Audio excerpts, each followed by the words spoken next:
Hello everyone, welcome to another pre-algebra with Professor V. So in the last video we explored adding integers. Today we're going to be looking at subtracting integers.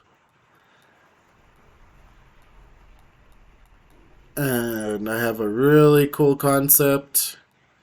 So you're only going to need to learn one more thing.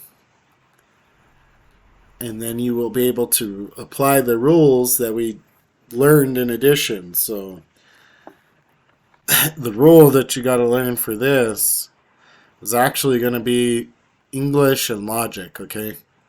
So you're going to hear me say keep, change, change, okay? And I will abbreviate this as KCC, so just be aware of that, okay? Above the problems that we're working, I will use KCC, and just know that what I'm talking about is keep, change, change, okay? So let's go ahead and get into this. So let's start with a weird one, right? Let's do 3 minus 7. Super weird problem, right? Because if we write this vertically, right, we're starting off with a number that's smaller on the top. There's nothing to borrow from, right? So if you've practiced subtraction and you're getting question marks in your head, don't feel bad. That's until you practice integers and you realize you can actually take away more than what you have, right? Which does happen all the time, right? If you have $3 in your bank account and you go and buy something for 7, the bank will do what's called overdrafting, right? They'll lend you the money for the time being, maybe charge you a fee, and you'll have to pay it. So the best thing I could say in subtraction is when you get to this point where you're like, I don't know what to do. We can rewrite our problem, okay? And we rewrite it using keep, change, change. And I was taught this by a student, and when I was taught this, it made so much sense to me.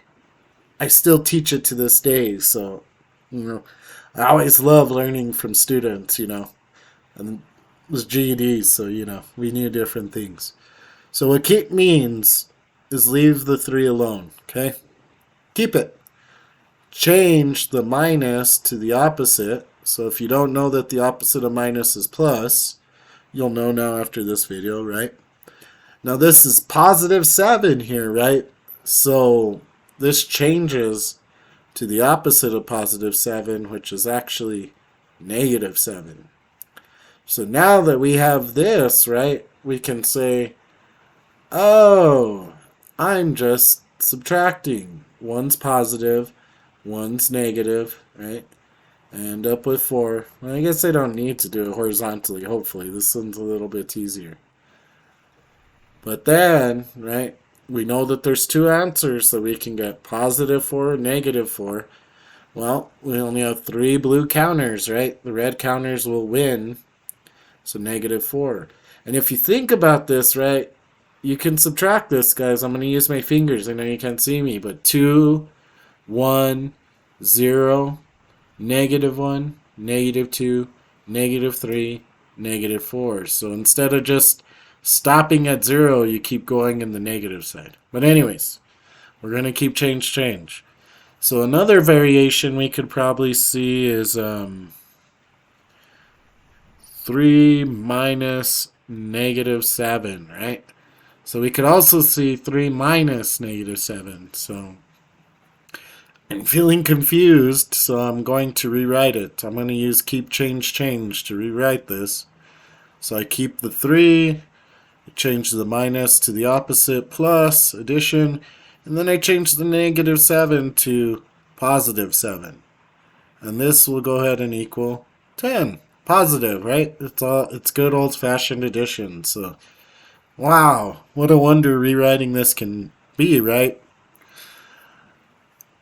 And if you guys want a number line video, I might even just make one for addition and subtraction, but subtraction would go this way, but since you're subtracting negative numbers, you technically got to go that way. So, it starts getting a little fuzzy. But if you keep change, change, right, you turn it into something right? Alright, so let's see. So let's say we had negative 3 minus 7, right? That's another flavor they could give us. Well, now I don't know how to do that, so I keep change. I end up with negative 3. I change the minus to the opposite plus.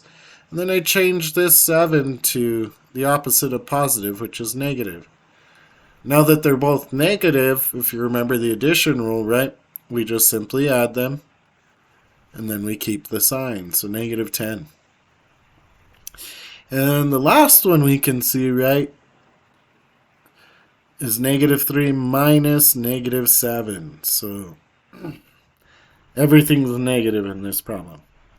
Well, we go ahead and keep change, right? I get to that place where I'm like, I'm thinking too hard, I'm getting anxiety, I'm going to rewrite this to something I know, right? So negative 3, change the minus to plus, change the negative 7 to positive 7. So now, right, we should know again that we're going to subtract, right? We have one negative plus a positive, so the signs are different. We're still going to get 4. But in this case, it's positive 4, right? Because negative 3 doesn't have enough red counters, right? There's more blue counters. And that's it, you guys, right? So subtracting integers can be really transformed into addition of integers, okay? And that's really great to think algebraically like this, okay? You know, I used to take calculus, and little spiel here. We have a little time, but the most important thing that we needed to learn was to rewrite. You will have trouble differentiating the square root of x, right?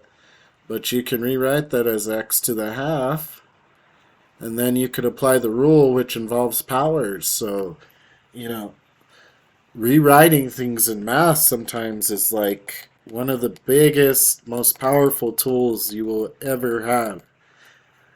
Now, understanding how you can rewrite things, super important, But today's mantra is keep change. So if you're facing a subtracting problem with integers, it seems super confusing, right? Try the keep change, and then apply the addition rules, guys. So I hope you got some value out of this video. If you did, please like and subscribe. Comment down below if there's anything you're having trouble understanding. Maybe you're gonna get me for not doing a number line, so definitely call me out if you want the number line. Other than that, comment on other things you're having trouble with, linear algebra, geometry, measurement, right? And other than that, I hope you guys have a great day, and I will see you in the next video.